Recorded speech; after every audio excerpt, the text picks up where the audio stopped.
The form factor of the Line 6 HX Stomp allows it to be anything that you need it to be, whether that's just an effects unit or a preamp or maybe even your entire rig. I've put together a list of 6 products that work alongside this unit to unlock extra features and can help make the HX Stomp a much more powerful tool. First of all is this Mosky dual switch, which is a 2-button momentary foot switch, which can be assigned to a number of different functions within the HX Stomp. It allows you to greatly expand what's available and foot switchable within the HX Stomp. I run the Stomp exclusively in snapshot mode, and if you don't know what a snapshot is, here's a basic explanation. Imagine having a huge rig that you've put together, maybe containing kind of multiple amp heads as well, so you've got like a clean amp head, a high gain amp, all your effects, and it can all be switched on and off, settings changed, but nothing switched out or replaced like how you would when using a conventional preset. So a single preset where all the settings within that preset are tweakable, and then you can have 3 versions of that preset within the preset.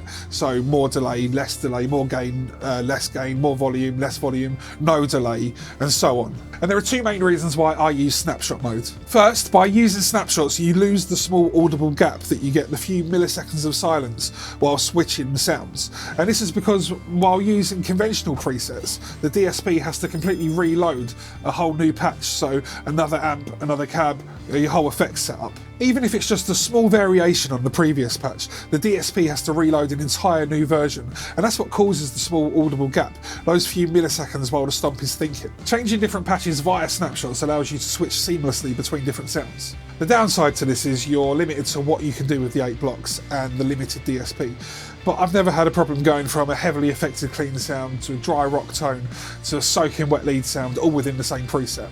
And now that I've mentioned delay, that brings me to the second reason that I like to use snapshots, and that's spillover. Spillover is allowing delay and reverb repeats and trails to carry on after you change sounds. Being able to hear the end of your big guitar solo trailing off into the distance while you've already switched to an ambient clean sound is pretty cool. Now, if you're using snapshots, your 3 buttons on your HX Stomp are probably used up.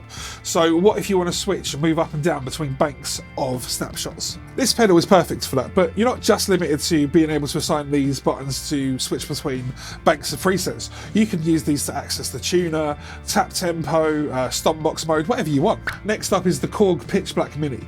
And you might be a bit confused because I'm sure you know that the HX Stomp has a built-in tuner. But what about if your 3 buttons are already allocated like they are in snapshot mode, or even in preset or stomp box mode? You're probably going to want 3 sounds to switch between.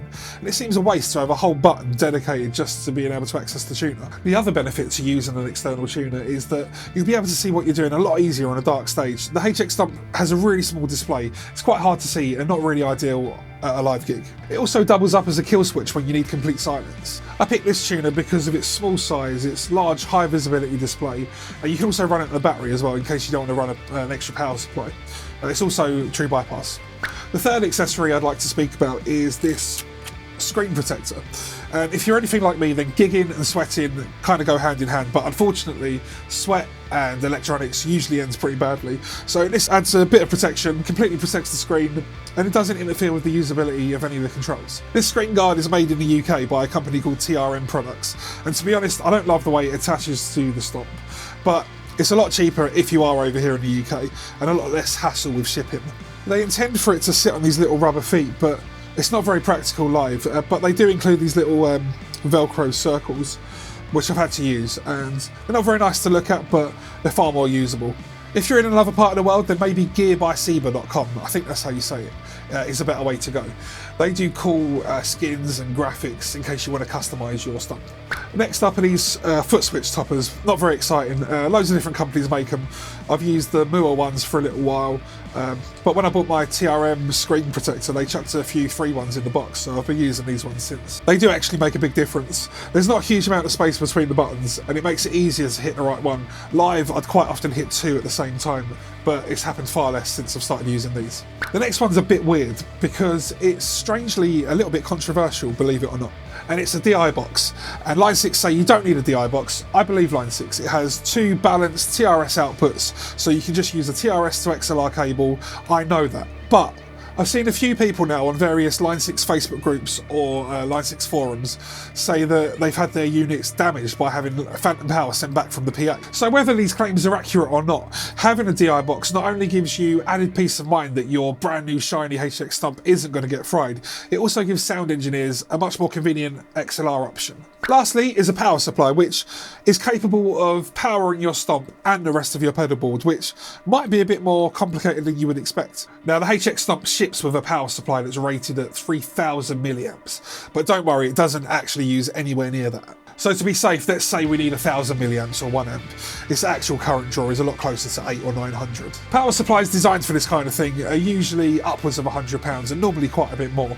The One Spot CS12 is a popular choice, and that goes for over £150 and nearly $200. Luckily, I found this famed DC8 for about £50, and it has two 1000 milliamp outputs as well as another 6 isolated outputs, each rated at 300 milliamps, so probably enough to power your entire pedal board plus the power-hungry Stomp. I've been using it for over a year now and it's been really good. If you think there's anything I've missed, please let me know down below. Here's a video going through my current live rig, which is based around my HX Stomp and how I use it, so you might want to check that out. Thanks for watching, see you later.